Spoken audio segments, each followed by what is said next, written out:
le musée Mohamed VI pour la civilisation de l'eau au Maroc. Il traite tout ce qui est en relation avec la thématique de l'eau, le patrimoine hydraulique, tout ce qui est ancien, tout ce qui est récent, et il parle aussi de l'avenir de l'eau au Maroc. Alors, le musée, il a été inauguré le 5 janvier 2017 par le prince Moulay Hassan, le prince héritier Moulay Hassan, et l'ouverture du musée était au mois de mai 2017. Alors, cette idée du musée, il remonte à 2010. Le ministre Ahmed Toufiq, le ministre des Habous et des Affaires islamiques, a pensé de la réalisation d'un musée au niveau de la ville de Marrakech, un musée qui porte sur l'eau. Alors l'idée, il est là, il a été largement discuté et en 2015, les travaux ont commencé. 2017, les travaux ont été terminés et l'inauguration a été faite le 5 janvier. Alors, le musée, c'est un musée du ministère des Habous et des Affaires islamiques. Quelle est la relation entre le musée de l'eau et le ministère des Habous? C'est que l'eau, avant la colonisation du Maroc, était gérée par ce même ministère. Ça veut dire les points d'eau, que ce soit des puits, des sources, l'eau au niveau des oueds, ils sont captés par le ministère des Habous et ramenés et drainés jusqu'à la ville. Et les points focaux, par exemple la mosquée, les fontaines, les bains, certaines maisons de notaires de la ville, notables de la ville. Donc tous ces gens-là ont été alimentés et toutes ces zones focaux ont été alimentées par l'eau.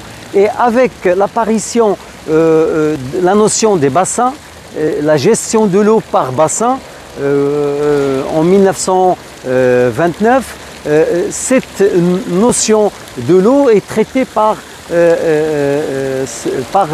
la notion des bassins versants. Et c'est le ministère d'équipement et de l'eau qui s'en occupe maintenant de la gestion de l'eau et la distribution de l'eau aussi. Alors, le musée, il parle de l'eau. On a une exposition externe où vous avez derrière moi la Noria. Ça caractérise la ville de Fès. C'est à peu près il y a 1000 ans que cette Noria est créée au niveau de la ville de Fès. L'eau était au niveau de l'Oued qui est à un niveau plus bas. Les terrains irrigables étaient à un niveau plus élevé. Et grâce à la Noria, l'eau est remontée au niveau de la ville et au niveau des terrains irrigables. Donc c'est une technique, c'est le génie marocain pour la création de cet instrument, cet outil de l'alimentation en eau potable et l'alimentation en eau d'irrigation de la ville de Fès. Il y a aussi les khattara qui caractérisent la ville de Marrakech. Il y a aussi d'autres villes au niveau du Maroc, le sud du Maroc, Tinrir, Rachidia, Figuig. Là, dans toutes ces régions où il y a un climat aride à semi-aride, il y a ces khattara qui drainent l'eau souterraine et qui sont utilisés dans l'alimentation en eau potable de ces villes, ces villages et aussi au niveau de l'irrigation. Ça veut dire on amène de l'eau souterraine d'un niveau plus bas dans la roche pour le faire arriver, le drainer à la surface du sol. Et comme ça, il commence l'irrigation, il commence l'alimentation en eau potable de ces agglomérations et ces villes anciennes. Il y a aussi le moulin à eau. C'est un moyen qui utilise l'énergie hydraulique pour broyer les grains. Aussi, il est exposé au niveau de l'explanade du musée. Autre chose très importante, exposée au niveau du musée, on a une exposition permanente. On a une tour qui fait à peu près 2000 mètres carrés, 3 étages. On a à peu près 700 mètres carrés par niveau et 4 thématiques de l'eau traitées dans chaque niveau. Parmi les thématiques, on parle du climat du Maroc, le défi de l'eau, que ce soit national et international, les problématiques de l'eau, tout ce qui est pollution, tout ce qui est l'impact des changements climatiques sur la ressource en eau, à ce qu'on voit actuellement, 2021, fin 2021, début 2022, c'est une année où il n'a pas plu beaucoup, Donc tout ça est exposé au niveau du musée. On parle de la relation entre l'eau, l'homme, on parle aussi de la géomorphologie du Maroc, la variation du climat du Maroc en allant des montagnes vers les plaines, vers les piémonts, vers les zones oasis. Donc tout ça est expliqué au niveau du musée. Une chose aussi très importante, c'est que la révolution hydraulique. Lorsqu'on parle de la révolution hydraulique, c'est une chose très importante que tous les Marocains doivent connaître. Et je crois que la plupart des Marocains connaissent ce qu'on appelle la stratégie des barrages. Ça veut dire, il y a à peu près une quarantaine d'années, le discours de feu Hassan II sur l'irrigation d'1 million d'hectares au l'an 2000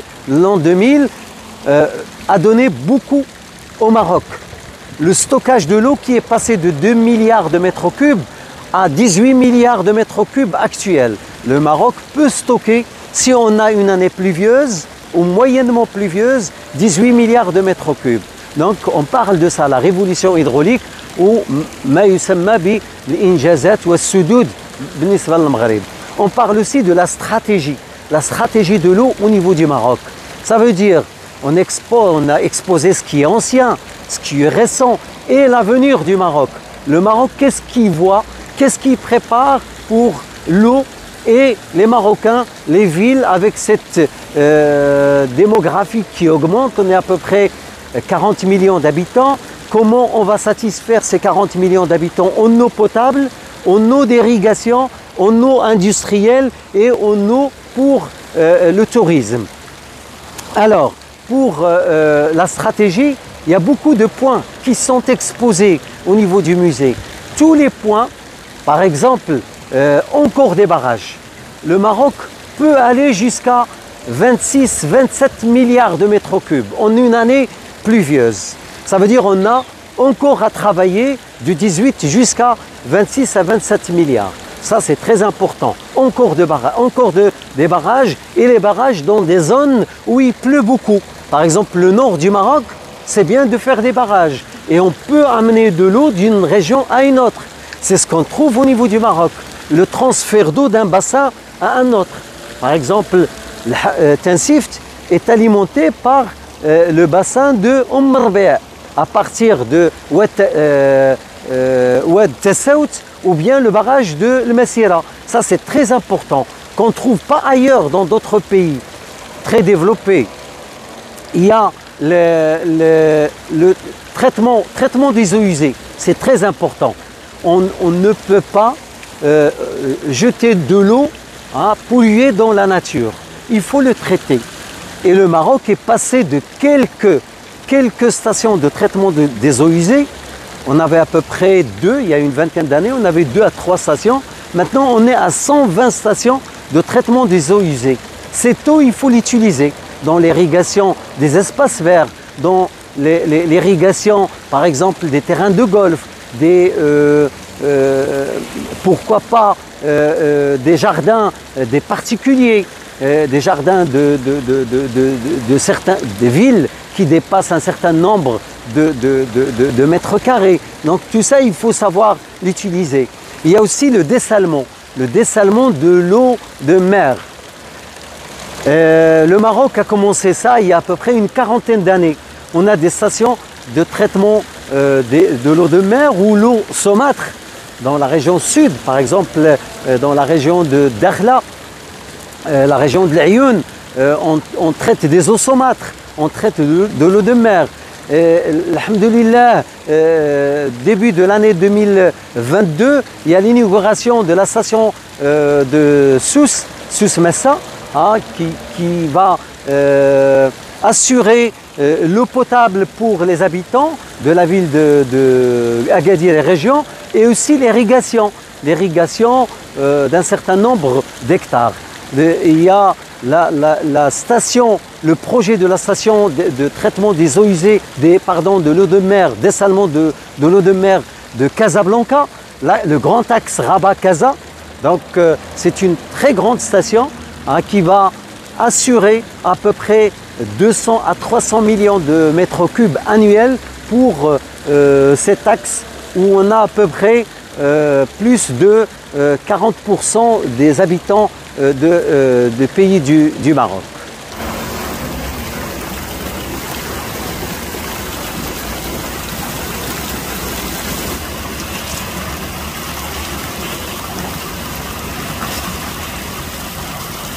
Là, on est au niveau de la tour d'exposition permanente. Alors, cette tour d'exposition permanente, il fait à peu près 2000 mètres carrés. Il est scindé en 3 étages. Chaque étage possède à peu près 700 mètres carrés. Et au niveau de chaque étage, on expose des thématiques en relation avec l'eau. Chaque étage est il représente à peu près 4 thématiques. Et le dernier, il représente 5 thématiques. Parmi les thématiques exposées au niveau du premier étage, on a la molécule de l'eau et ses caractéristiques physico-chimiques. Alors, la molécule de l'eau, il est formé par 2 atomes, l'atome d'hydrogène et 2 atomes d'hydrogène et un atome d'oxygène. Et ces 2 atomes, ils ne sont pas reliés n'importe comment. Il y a un angle de 105 degrés entre les deux atomes d'hydrogène. Alors cette particularité, cet angle de 105 degrés, il donne certaines caractéristiques très importantes à la molécule de l'eau. Ce qu'il faut savoir, l'eau, c'est la seule substance qu'on trouve sous forme de 3 phases. Phase solide, phase liquide et phase gazeuse au niveau de la Terre. Alors cette particularité est liée à cette caractéristique physique et chimique de la molécule de l'eau. Donc, l'état solide, normalement, c'est une structure qui est hexagonale. Ça veut dire on a toutes les molécules de l'eau, H2O, qui vont être qui vont former un schéma montrant un système hexagonal. Alors, avec des liaisons hydrogène entre chaque molécule de l'eau. Et plus on chauffe cette glace, il va passer à l'état liquide. Alors, l'état liquide, on a les molécules entre eux qui sont mobiles, qui sont plus agitées. Plus la température augmente, plus ils sont agités, ces molécules de l'eau. Plus on chauffe et plus ces liaisons vont se disloquer. Donc, les liaisons qui existent entre l'oxygène et l'hydrogène, ils vont se casser. Et à partir de là, en atteignant par exemple les températures importantes, on commence par l'évaporation. Donc, ce qui gère le passage d'un état à un autre, c'est la température. Plus la température augmente, plus les molécules sont libres, plus les liaisons sont fragiles et plus l'eau passe du solide, liquide, vers ce qui est gazeux. Parmi les caractéristiques aussi importantes à cette molécule de l'eau, c'est un très bon dissolvant. Ça veut dire que vous mettez du sel, du NaCl, des cristaux de sel, vous les mettez dans un verre d'eau et sans agiter, vous retournez après 10 minutes, un quart d'heure, vous allez trouver que cette eau est dissoute. Donc, vous mettez des calcaires, même la roche, par exemple, le calcaire, c'est CaCO3 ou la dolomie qui est CaMgCO3. Sous l'effet de l'eau, il commence à la dissolution de ce qu'on appelle la dissolution des carbonates. Donc, l'eau dissout les carbonates. C'est en fonction de la température, en fonction aussi du pH. Une autre caractéristique très importante de l'eau, c'est ce qu'on appelle la tension artificielle. Ça veut dire que l'eau, il a ses forces. Ça veut dire, vous prenez par exemple un verre plein d'eau, si une mouche par exemple tombe sur la surface de l'eau, il ne va pas aller en profondeur, il va rester à la surface. Ça veut dire qu'il y a des forces. Et pour bien voir ces forces, il faut mettre de l'eau dans un tube. Lorsqu'on a commencé à faire des analyses chimiques de l'eau, on a vu que l'eau dans un tube en PVC ou en acier, cette eau, il n'est pas horizontale. Il marque ce qu'on appelle une forme convexe ou concave. Cette forme est due à ce qu'on appelle aux forces des tensions artificielles que possède la molécule de l'eau. Et cela, on le voit très bien au niveau des plantes. Les racines, ils sont sous la terre. Les feuilles qui utilisent l'eau, donc il y a le tronc d'arbre qui est formé par des petits axes, des petits tubes Dans ces tubes, il y a la sève et l'eau qui va partir des racines vers la feuille. Et la photosynthèse va se faire sur les feuilles pour avoir de l'énergie et pour que ces plantes s'épanouissent. Donc c'est ça parmi certaines caractéristiques de l'eau. Autre caractéristique, l'eau est traversée par la lumière. Les océans, partout dans le monde, les océans, il y a des lumières qui les traversent. Ça veut dire qu'on a la vie à des profondeurs très importantes. Donc ça, ce sont des caractéristiques que la molécule d'eau possède, que d'autres molécules ne possèdent pas.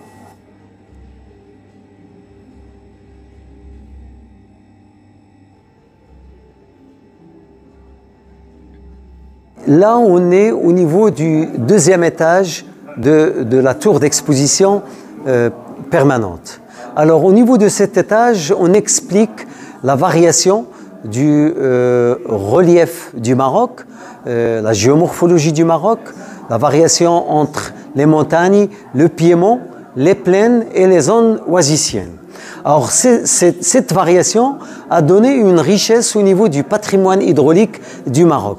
Ça veut dire en passant d'une zone à une autre, les instruments ou les outils utilisés au niveau de l'agriculture, au niveau du stockage de l'eau, au niveau des maisons, au niveau des tentes, et varient d'une zone à une autre.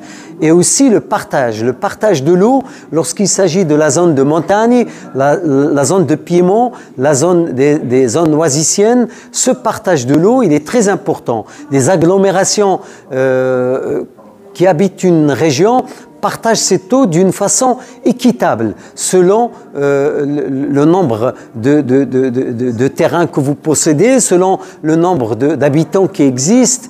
Le partage de l'eau entre l'amont et l'aval dépend du nombre d'habitants par région, par douar, et aussi par les surfaces irrigables. Donc c'est un partage qui est équitable entre l'amont et l'aval.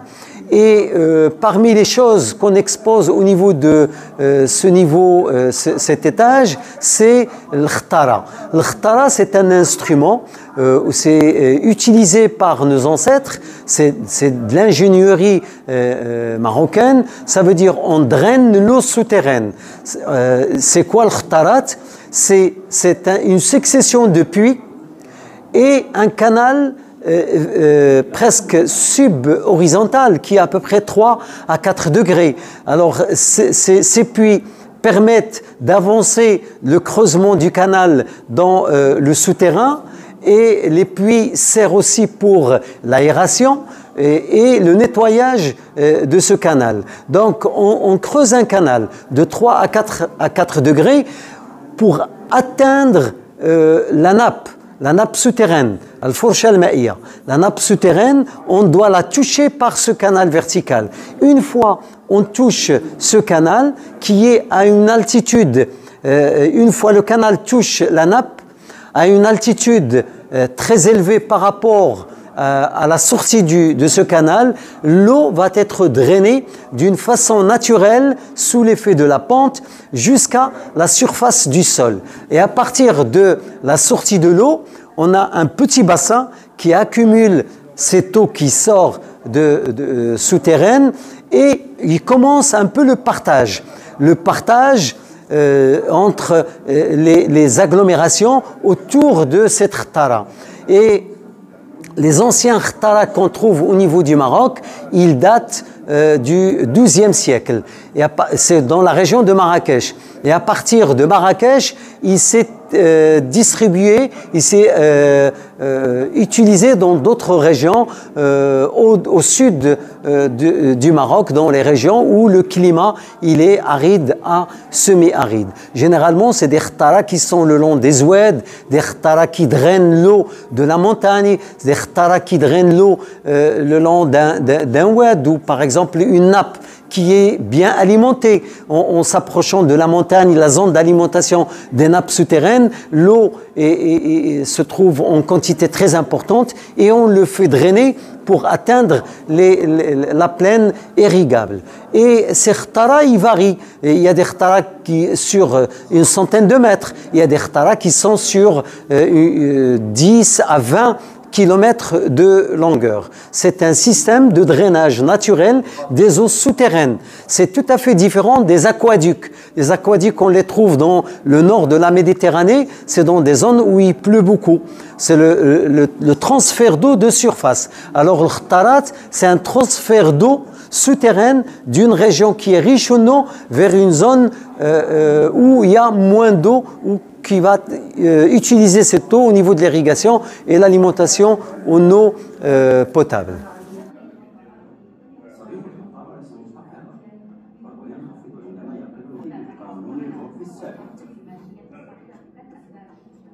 Le musée Mohammed VI pour la civilisation de l'eau joue un rôle très important au niveau de la sensibilisation et la sensibilisation sur la thématique de l'eau.